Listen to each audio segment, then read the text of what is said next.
Welcome one and all to another episode of The Damage Report. Today, of course, is Friday, and every Friday is a special day here at The Damage Report. But today is actually an especially special Friday. One might call it a big news Friday because we are returned. We are joined once again after far too long of a wait in a new, I think it's like, I don't know, is that like at the top of like a new like tech-filled skyscraper? Look at this cool environment. It's Jayar Jackson, and look at his new set. Go wide, you'll be able to see it more. Look at this, you guys. Sitting where I sit. What you guys need to understand is this is the most relaxed John has been in about, we're at 4 months now, 5 months? 4 months in, because I stress John out every day. This is the first day that I haven't. I'll find a way, man. Thank you. You know what? I've been hoping to come back and see you guys for a long time. This is a big day for me. It is a big day for us. Obviously, you've been co-hosting our show for literally years. Now you're, 20, 25 weeks into your own show, The Watch List. And so what you may not know, especially if you're listening to the podcast or if you're new to the show, is that up until today, we shoot it on literally the same table, the same chair. So his show ends and we have a quick reset so that I can sit in. It has not been a big source of stress for some time. Early on, not gonna lie, yes, I was very stressed about it, especially because it takes like 10 minutes before my computer will register my AirPods. But now everything's cool, JR, and it's great to have you back. I'm glad to be here, you guys. I would like to know the transfer of watchers to Dragons, but we'll figure that out soon since we now have this seamless process. I love it. I think that we do. What I need to see in the Twitch and YouTube chat is if you had been watching the watch list, say it in the chat right now, and then we'll know. Absolutely. Well, not only do you get JR today, you also get the throwing away of the garbage people of the week. We're going to be talking about them. I have one that's very on theme for the news of this week. We'll have to see who JR chose. But in addition to that, we got a ton to talk about, from the labor movement to some wars we're involved in, to some wars we could have been involved in and narrowly avoided. And the right, absolute, like they love to joke about snowflakes. You're about to see like peak snowflake here. Maybe the worst candidate. We've talked about a lot of abusive, awful candidates this cycle. I think we've got the absolute worst. By the way, we are getting a lot of comments, of people saying they're watching the watch list. Yeah, it's actually, the chat is moving too fast. It's like very briefly, it was like the experience that like Hassan has at all points. It's like, you can't even read this. I don't even understand what's going on. Absolutely. Anyway, so thank you everybody. By the way, how great is that new functionality? It's effectively like built-in rating in the YouTube stream. I love that. I had to do it like informally back in the day. Now it's built in, so that's awesome. Anyway, we got a lot to talk about. Stick around. Garbage people of the week is how we're gonna close out the full show. So that's something to look forward to. Hit the like button, share the stream, blah, blah, blah. You know all that, and we'll respond to your comments as we go. With that said, JR, are you ready to talk about some news? I think so, man. Literally, I feel like I'm brand new again. I don't know how this works anymore. I'm trying to run it my way. I keep wanting to talk. I'm like, let me talk. I'm hosting here. That's true. That's true. No, this is actually the last you'll hear of JR. And with that said, let's jump into this. This is very dangerous. You can have oversight hearings all you like, but you've determined Amazon is a piece of crap company. That's your political bias. They're subject to the laws of the United States. They shouldn't be subject to this. If we get the committee back, we're not going to do this. This is a heavy-handed approach, the most radical agenda in my lifetime. And it should be carried out at the ballot box, and it will be. Well, first off, I want to address Mr. Graham. First off, it sounded like you was talking about more of the companies and the businesses in your speech, but you forgot that the people are the ones who make these companies operate. And if we're not protected, and if the process for when we hold these companies accountable is not working for us, then that's the reason why we're here today. And that, of course, is Christian Smalls, president of the Amazon labor union, testifying before Congress yesterday. And I'm gonna keep it real. I had not actually watched the beginning of that clip before. When Lindsey Graham like performally lost, like, you're acting like it's a piece of crap company, I almost spit out my coffee on the camera. Like, calm down, Lindsey. I get it. You love corporations. You don't care about workers. He was very honest there, Lindsey was.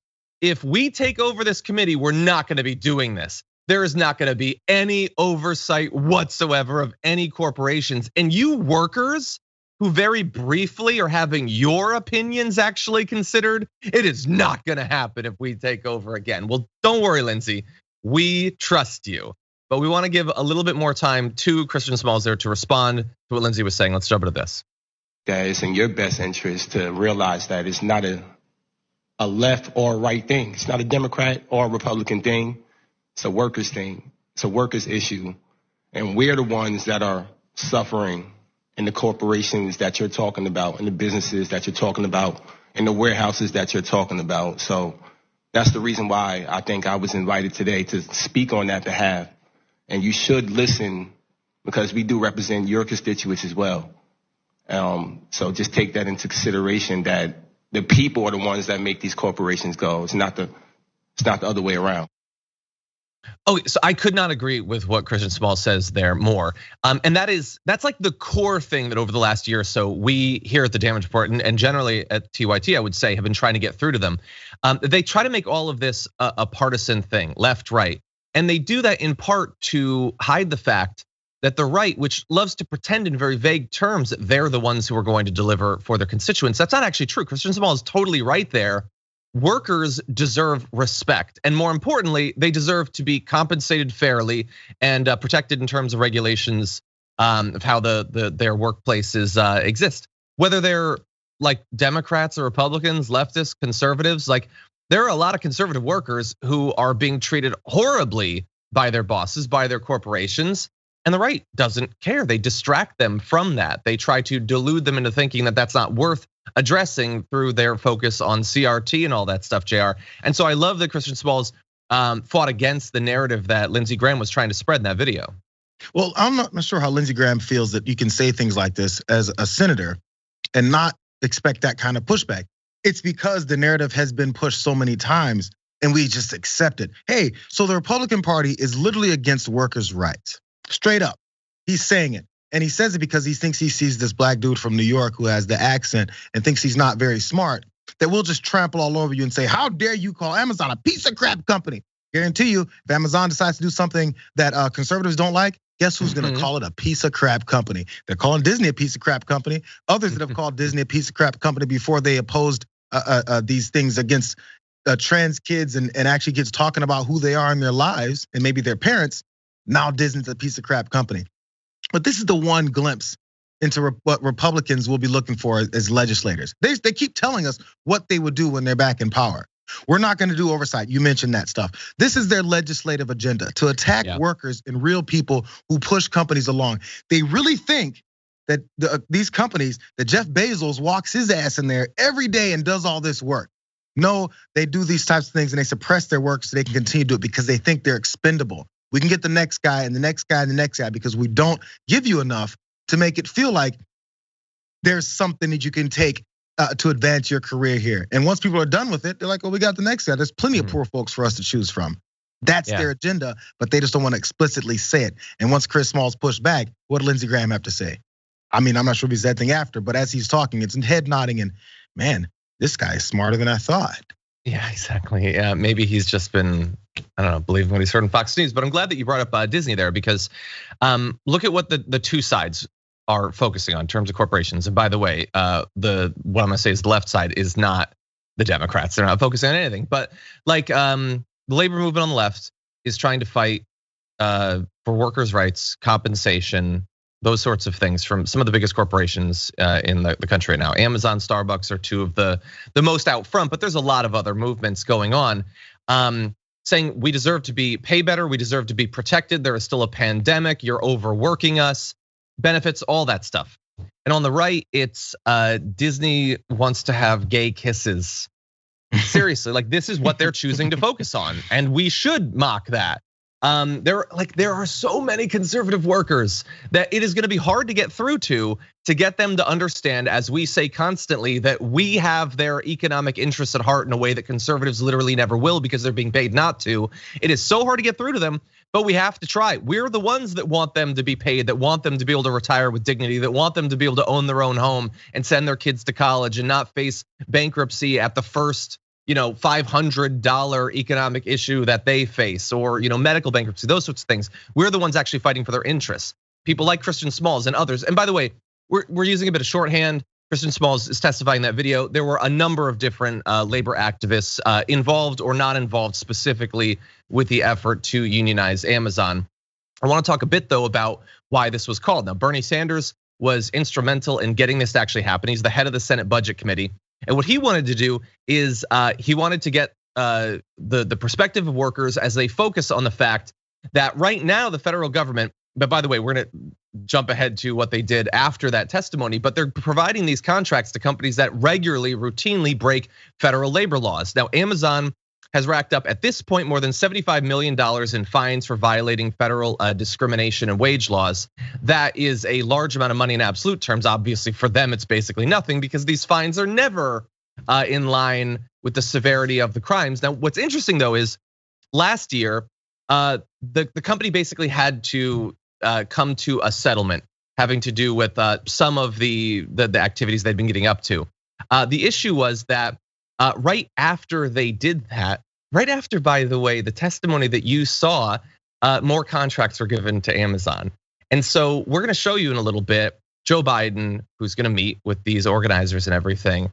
And the issue is coming out of this, Lindsey Graham looks like the bad guy because he's the one that's yelling at them and getting all worked up and defending Amazon and everything. But at the same time, while the Democrats are the ones that are having them come in to testify, are they really on their side? Is Joe Biden, he's in speeches, he's indicated that he supports this unionization effort at Amazon. Every once in a while he'll mention it, but are you gonna see him there? Is he gonna go speak to the workers before a vote or something, Jayar?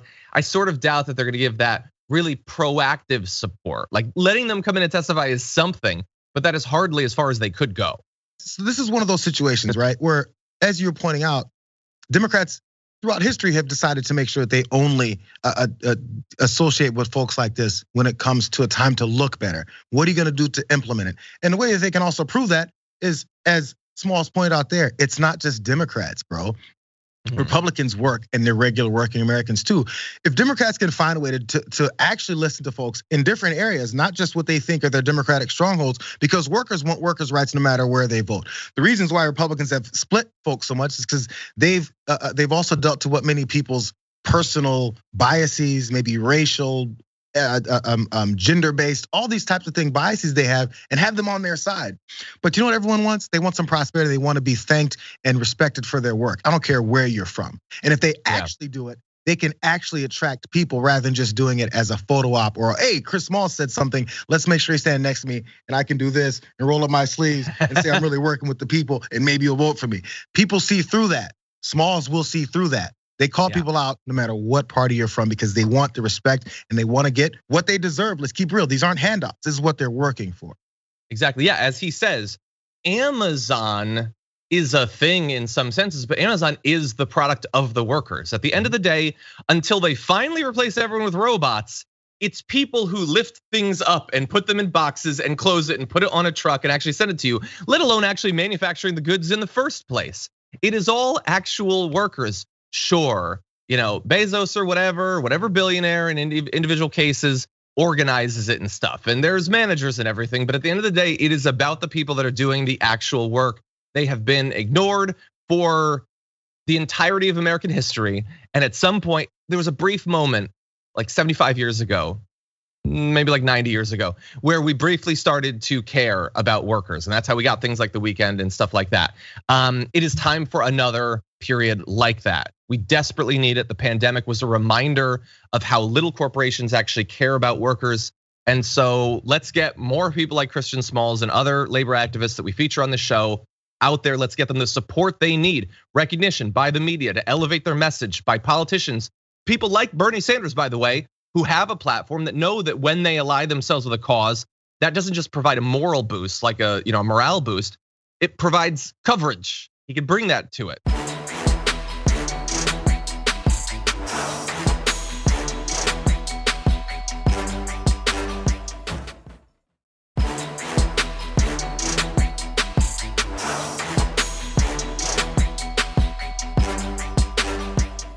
Questioning by responding briefly to Senator Graham, I think he suggested that a hearing like this is radical. And you know what? I think he's right. In a Congress dominated by corporate lobbyists and wealthy campaign contributors, the idea that we would actually hear from the working class of this country is in fact radical, but I make no apologies for that. I do like that. I do appreciate that. We say all the time, of course, like you could have days go by on CNN and MSNBC and Fox News, and you will never see a single person who actually makes the minimum wage, who's grinding out a living. And you'll see it even less, of course, in testimony like this. These are not the sort of people that are brought in. We don't see their perspective. We don't hear about their struggles. It is so rare, even more than a year into the Biden administration, it's rare, but Bernie Sanders made it happen. And that is so important, not just for the effort to unionize Amazon, but for all of the different movements, many of which we've talked about in the show that are trying to do the same thing or similar things for corporations throughout the country. Maybe they'll get there. I don't know. Here's the thing. The fact that someone like Bernie Sanders can be the one saying this and then actually supporting it and being the one saying this before we have actual words come out and have to plead their case, and he's called radical, a socialist, gonna destroy the country. Again, they can't let those types of people be connected to people like Bernie Sanders because he has to still seem like he's fringe when he's actually representing the majority of the country. Let's keep it real. His 100%. Radical nature. It actually appeals to Republicans. Weird how that works.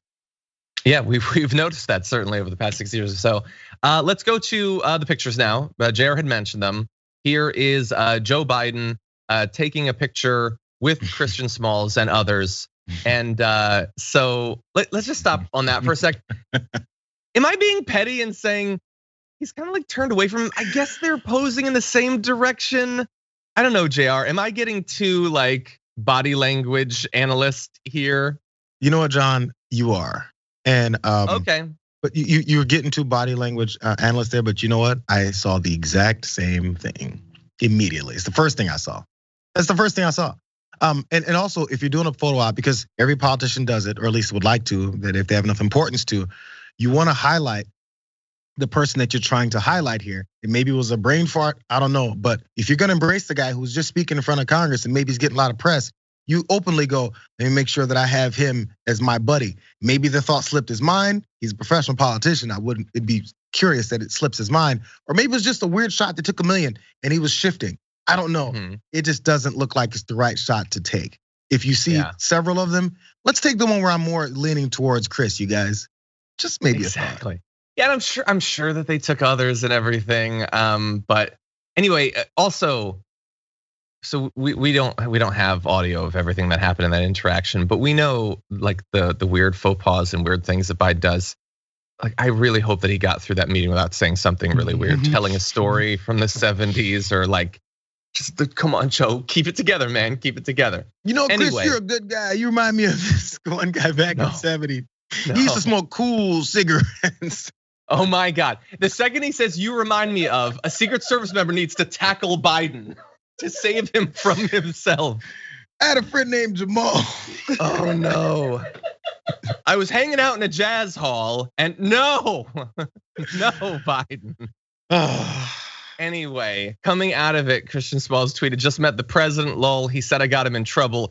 Good. I like that. And by the way, okay. I like that potential interaction. Obviously, if Chris said it happened, he said you got him in trouble. Good. That's fun. That's a fun little interaction. Exactly. And if you zoom in, by the way, you can see a bit more of the classic "Eat the Rich" jacket that Christian. I've been Googling and I found something sort of similar. But I haven't been able to find that one. Also, wouldn't be able to pull it off. But anyway, I like the jacket. Yeah. But obviously, far more importantly, it's getting in the door. It's giving your perspective. Little snippets of his interaction, especially with Lindsey Graham. Those can theoretically be spread and people will see that this is not like, they keep trying to pitch it as a left versus right thing. It's not. It's workers against the corporate establishment. And the corporate establishment certainly has a lot of defenders on the right in the Republican Party, but amongst the Democrats as well. And so we got to get through to people, especially young people. Christian Smalls is a great messenger for that, and then can pull people in and do the organizing. As he's talked about recently, he didn't just help to launch this unionization effort, but he's working with tons of other activists, labor organizers, working for a lot of other corporations. And that's how you create a broad base of change. Just appealing to the Democrats, elected Democrats, trying to get them to do this. We've seen how successful that's been throughout our lives. So this is a different road, and it certainly seems to be one that's paying off much more quickly. Any other thoughts?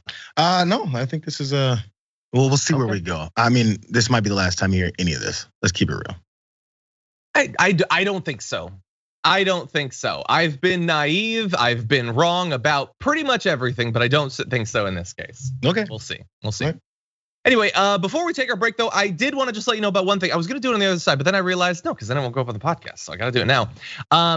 If you were watching the pre-show yesterday, you already know about this, but today is regrettably the final day for our longstanding producer, Marissa. Marissa, like, first of all, I didn't know if they can take your camera, and you're not obligated to, but Marissa's on the call right now. Her or Sophie is in the call every day. They make the show possible. Marissa started a couple of weeks before the lockdown. She's been with us throughout that, through the 2020 election and the insurrection and the difficult times with the infrastructure bill and all the nonsense with the war and everything, helping make the show work by pitching stories, producing blocks, cutting sots, managing social media stuff. Hey, Marissa's there. I don't know, can we hear Marissa? I don't know that we'll be capable of it, but that's Marissa. I have to unmute myself because I'm usually muted. Marissa, you are awesome. You have given us more than 2 years of your time and your blood, sweat, and tears. And now you're going off to do other great things, but it has been a pleasure working with you. Thanks, John. Yes, I am all out of blood, sweat, and tears, so I have nothing left to give. Well, I made sure that I pulled a few more tears from her because I was very late on something that she wanted from me this morning. Oh man, no, we'll get to the garbage people soon. Don't worry about that. Oh man. But anyway, Marissa, it's been great. Hopefully you won't be a stranger. And thank you for everything you've done. Never. Awesome. Thanks, John. Thanks. I'll go back to muting myself and producing the show. So. Please do. Okay. Anyway, with that said, we do have to take our first break. So we're going to respond to some of your comments. We'll be back with more after this.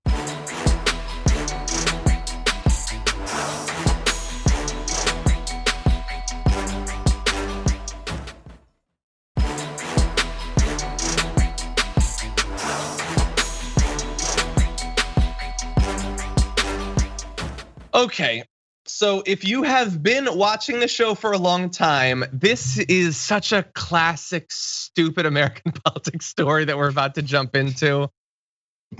It feels like 2018 again. Okay, let's talk about this.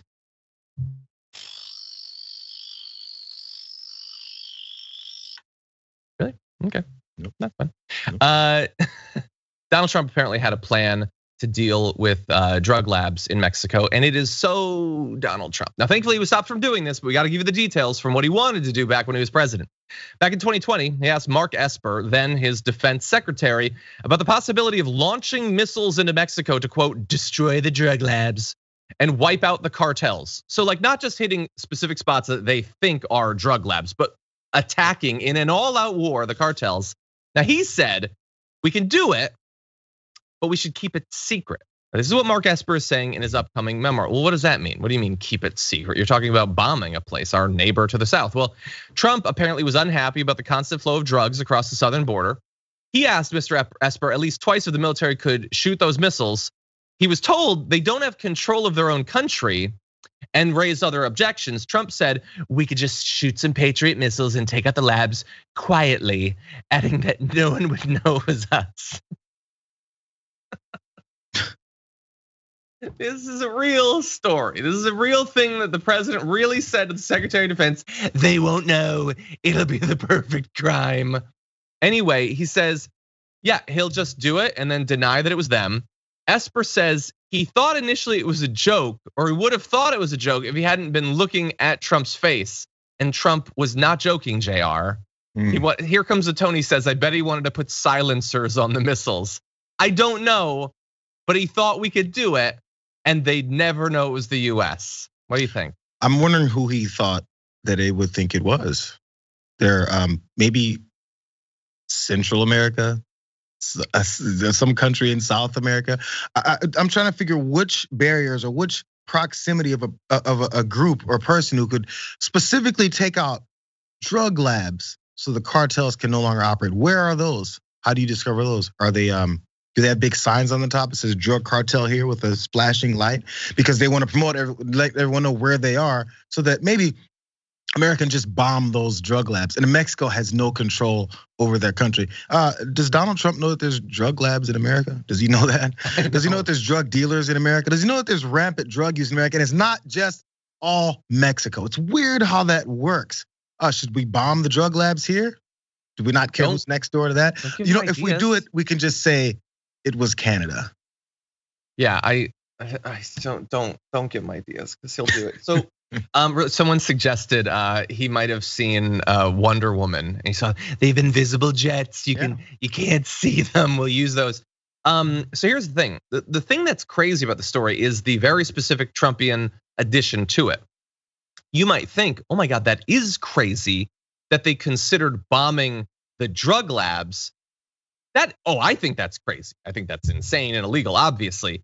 But from the point of view of like American history, that is the sort of thing that we do.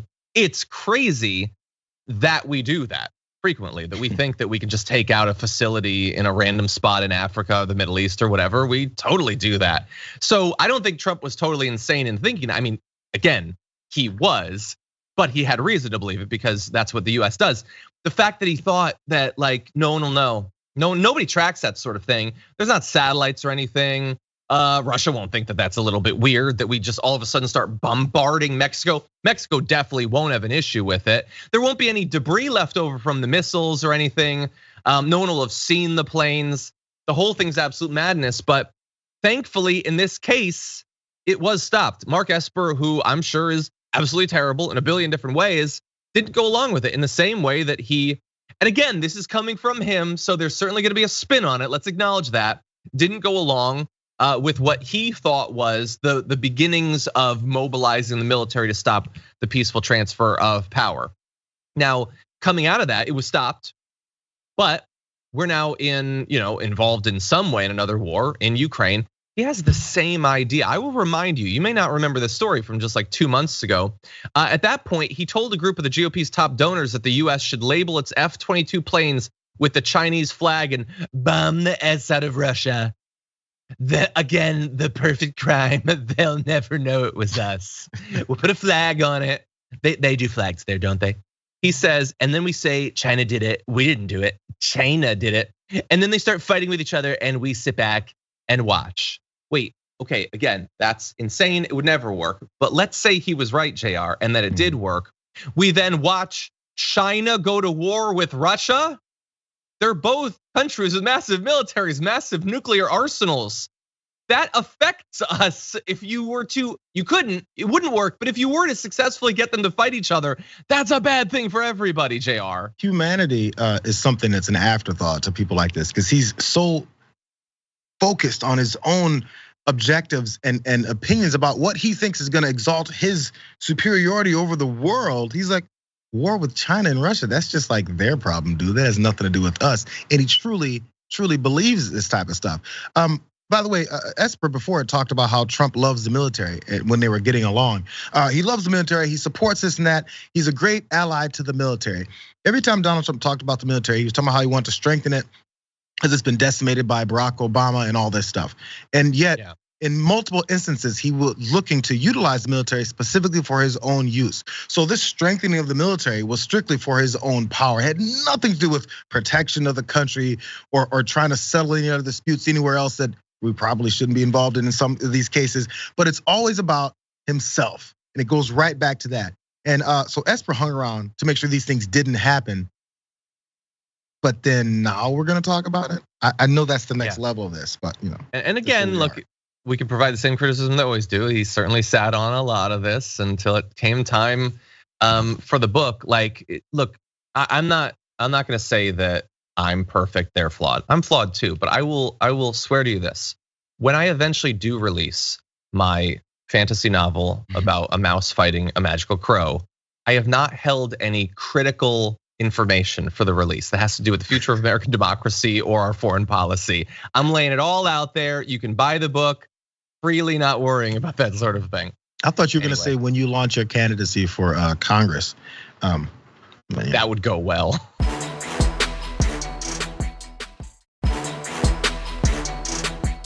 Бескрайней России, сидя на, в общем-то, маленьком острове.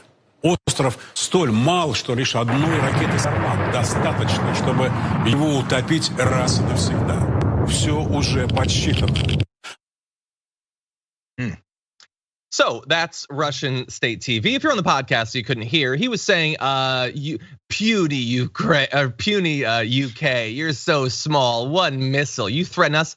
And it was an animation of a missile being launched, one of their Satan II missiles that completely annihilated the UK. Literally wiped it off the map as the sound of, I think, a Geiger counter going off, implying that it was a nuclear attack against the UK, started to play. And so UK, be forewarned whether the Russian military directly is threatening you. Man, this has been a great time for fake alphas on Russian state TV threatening nuclear holocaust on a daily basis. But that, Jayar, was only one of their plans, the Satan II missile. He has another one, which you'll see in this clip. Другой вариант – погрузить Британию в морскую пучину российский подводный робот-беспилотник «Посейдон». Взрыв этой термоядерной торпеды у берегов Британии поднимет гигантскую волну, цунами высотой до 500 метров. Такой водяной шквал является еще и носителем экстремальных доз радиации. Пройдя над Британскими островами, он превратит то, что от них, может быть, еще и останется, в радиоактивную пустыню, надолго непригодную хоть для чего-то. So that guy with his casual tone is saying we're going to create a nuclear tsunami that will plunge the UK into the sea and then create a radioactive desert. Obviously not just in the UK, a tsunami like that would affect every one of those European countries. Now that might scare you, but understand that that host on Russian state TV was very comfortable and calm with the entire process, Jayar. It's almost like this former president of the United States thinking of random things like this and how it would decimate and destroy and turn these things into a radioactive desert that doesn't have much use for a very long time. Again, it's very singular, a self-promotional type of thought. We just talked about how Donald Trump wanted to bomb Mexico for drug cartels for his own glory. And then to say, I stuck it to those Mexican drug cartels and actually the country itself since they don't want to take care of themselves. These types of things are what dictatorial mindsets create. Again, I keep connecting it back to Donald Trump. He praised Vladimir Putin. He talked about how smart he was. He talked about how great he was and how powerful this was when he invaded Ukraine. What a smart move. Boy, that's gonna be some definite, I forget the term he used there, some peacekeeping there. That'll keep the peace. Oh, yeah. That's some strong peace right there because nothing else matters except for his own life. So all these people who are following him are minions behind him and people like this guy. The thought is, only I matter. There's only certain types of people who believe this, and that's who they've collected as their followers. That's the only promotion that they'll have is they're thinking, oh man, who cares? F them. They're gonna die. There's gonna be a nuclear desert. Great. But they have no idea how that affects them. It's like they don't know how the world works or something. Exactly. And by the way, one of the reasons that I wanted to play this video, and we've shown a few instances of the warmongering going on in Russian TV, is it's, I think, easier for people in the West and US specifically to look at that. And because it's not our media, they say, well, that's crazy that you'd be so flippant about going to war, but like, dude, too. I'm tempted to say we don't necessarily do animations of nuclear bombs going off, but no, we probably do that too. Like there are plenty of shows that are super casual with this sort of thing. Not only with like their coverage of how wars might go if we do them, but once the war starts, the embedded report is like, do you remember? I forget exactly which conflict it was, but they like had there were missiles going off, and they were talking about them in such poetic terms. Oh, like we do the same sort of thing here, and we should be just as critical of our media that that thinks that war can ever be abstract, that it doesn't have a human cost, a human toll. No, and I get sometimes there's obsession with military technology. I personally am very interested in military technology, weapons, vehicles, all that sort of thing.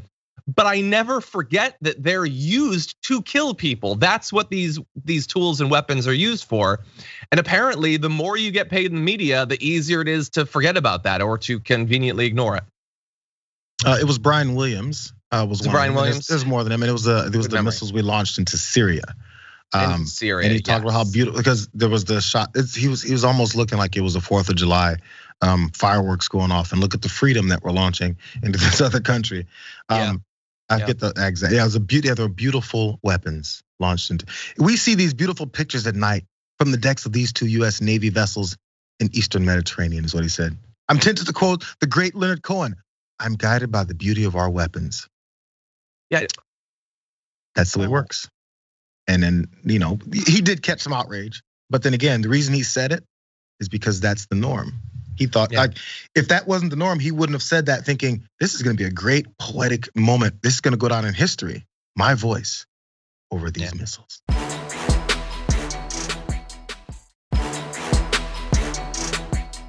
There was a big bombshell having to do with the war in Ukraine, the defense of Ukraine against the Russian invasion, and the link with the US. Did you know that they apparently say now that we provided intelligence that might have been instrumental in helping Ukraine to sink that old Russian warship? Made such big news just a couple of weeks ago, the Moskva, which was sunk in the Black Sea. They're saying that we provided intelligence for that. Now, some people immediately reacted to, is this the sort of thing that should be front page news, saying these lunatics want World War III? Because presumably Russia could be angry if it turned out that we were instrumental in that vessel being sunk, especially at a time when you're also getting headlines in the last 24 hours or so of the US intelligence being important in helping Ukraine to track down and kill Russian generals.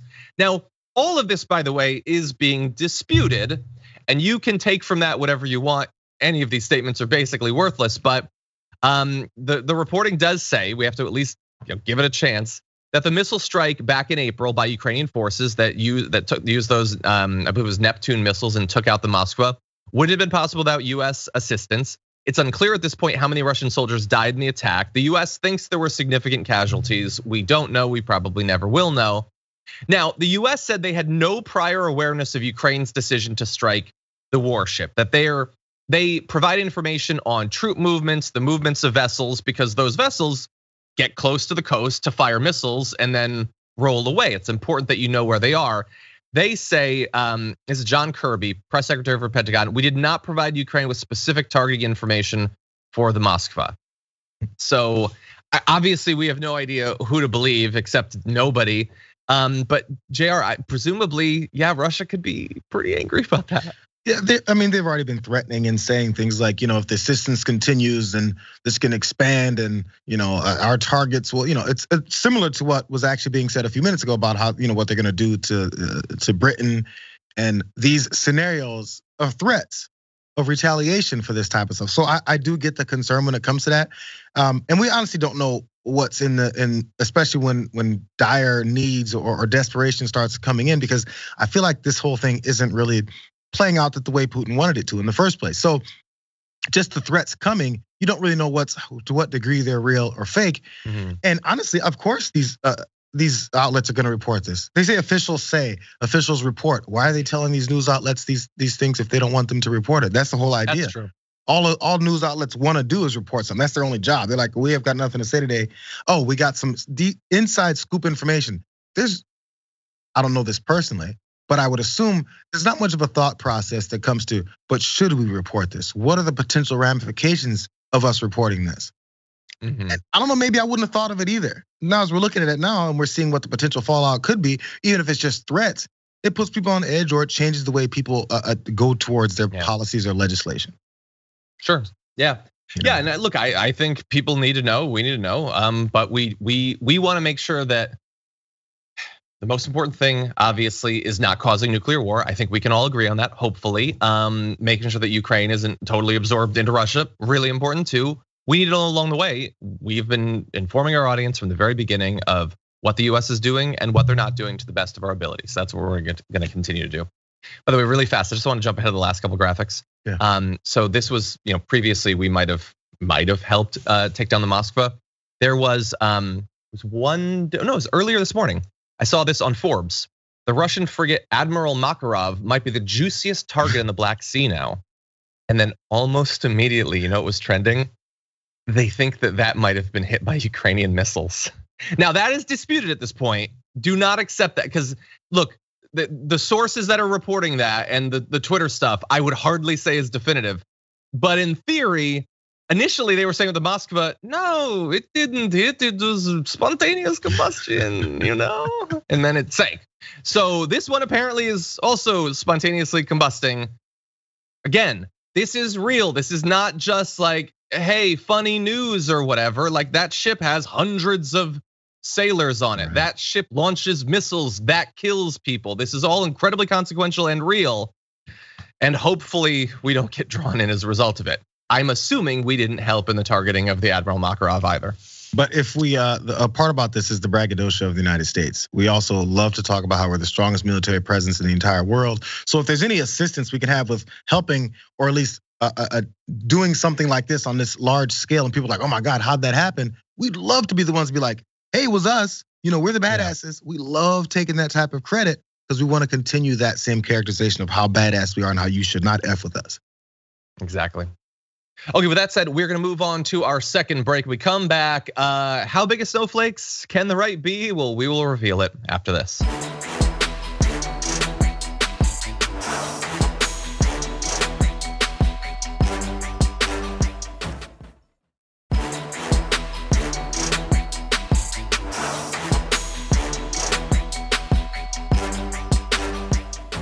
Geez, you bring Jayar back on the show and the hour just flies by, but we do have more to talk about. We'll see how much we can get to, starting with this story. The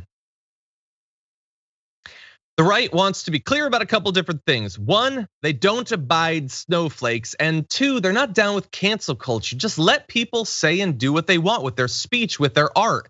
All that said, take a look at this.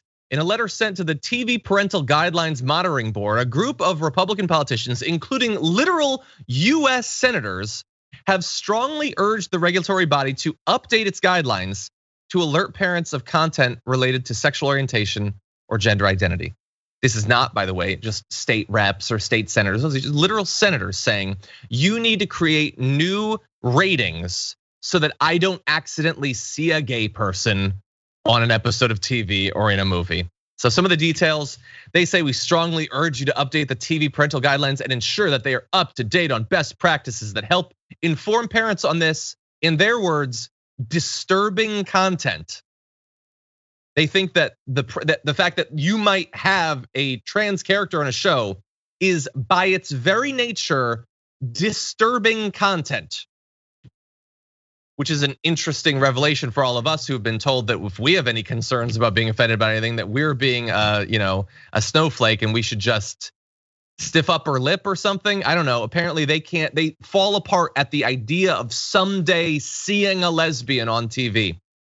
Anyway, they went into, of course, a big thing about Disney, saying that, oh my God, they want to have, quote, many LGBTQIA plus characters in our stories. Can you imagine? They're saying this radical and sexual sensation not only harms children, but also destabilizes and damages parental rights. It is a radical and sexual sensation, which is what my indie rock group was called, and it never caught on. But again, what we're talking about is content that mentions gender or that has an LGBTQ character is by its very nature offensive, radical, and sexual. In a way that, again, I'll say, they will never explain how having a straight character on TV isn't inherently sexual, but having a bi character is inherently a sexual thing. Basically pornography, Jayar. This is more of their thought of everyone should be looking at the world through their own skewed eyes. So as you point out there, it's weird, you can have straight folks on TV from childhood. They show these up and coming of age movies and TV shows where teenagers, it's a boy and a girl, the girl next door, the shy guy. You know, the boys that come together and then learn about each other as they pursue that the girl that just the prom stories. All these are constant. It's been over and over and over again throughout all of our TV. It's in cartoons. To talk about Disney and how the battle they're having with Ron DeSantis now, Snow White, Sleeping Beauty, Beauty and the Beast. It's weird how all of, in fact, they'll accept bestiality.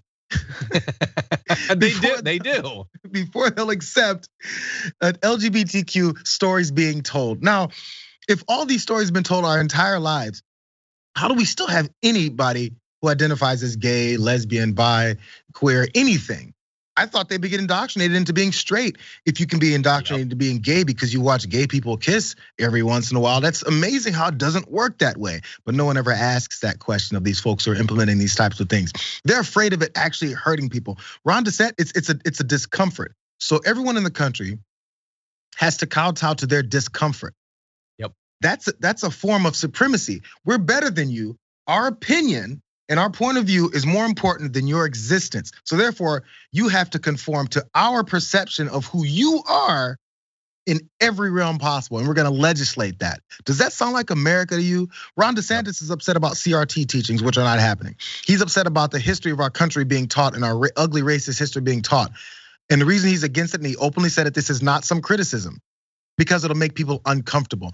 If they're uncomfortable with seeing our history, imagine what the people who had to live it felt like. Were they comfortable? 100%. Do we care about them? No, it's based on discomfort for people right now. These snowflakes. I'll change the wording I was gonna go with. Good catch there, because while I don't believe that we should have new regulations that identify LGBTQ content, they do have language regulations right now, and we are unfortunately bound by them. I don't approve of those either, but they do exist.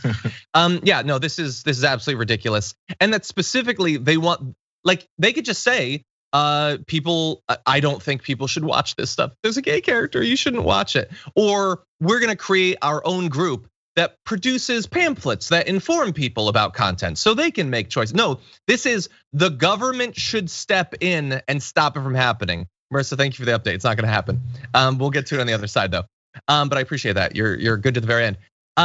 No, the government should step in and they should create. Well, okay, if for that, then for what else? Like, would you support, ratings that identify content that could be interpreted as supporting white supremacy or anti-Semitic content? Like, how many? Should it be 1,000 different warnings on every single thing? Is that what you want? Of course you don't actually want that.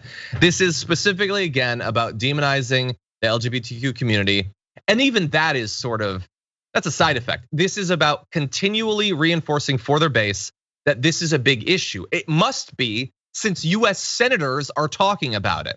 They talk about it and talk about it. And so it's no wonder that they freak people out. But I will piggyback on what Jayar was saying. The whole thing about the indoctrination that you can switch someone over. And I know that there are people who believe that. Charlie Kirk has talked about that in his show. I would love to ask Charlie, how many hours of watching gay content would it take for you to become gay? Like, could you manage 20 minutes, but then you're starting to get nervous? Could you do a full hour? How many hours would it take before that's the end of straight man Charlie Kirk? It's nonsense. That's not how any of this actually works. All these people also know folks that are within the LGBTQ community. Did you catch the virus? Did you have to mask up? What is it that they think happens with people for who they are? It's amazing. But by the way, this is the same type of narrative that came from any other press group throughout our history. Again, a side note as to why they don't want any of it taught, because we might understand how the system continues to get used over and over again to create the next hated person so that they can continue to usurp power. Yeah, 100%. By the way, really fast, in terms of how much representation there actually is, we just want to give you some updated numbers. So there's a poll released in 2021, said that 15.9% of Gen Z adults, those are born between 1997 and 2002, identify as part of the LGBTQ community. That's 1 in 6 adult members of Gen Z. So in terms of actual representation, this year, broadcast networks actually set a new record. 11.9% of series regular characters on scripted primetime broadcast series were LGBTQ characters. So that's up from the previous year by a couple points. So it's still not very high. It's not in line with the actual percentage of the population, but this is what they hate. They're terrified of another Glee, another Will It Grace. Ooh. Anyway. anyway, with that said, thank you. If you're on one of the platforms where that's it, we do have more for Twitch, YouTube, and our members app, so don't go anywhere. Jayar and I'll be back after this.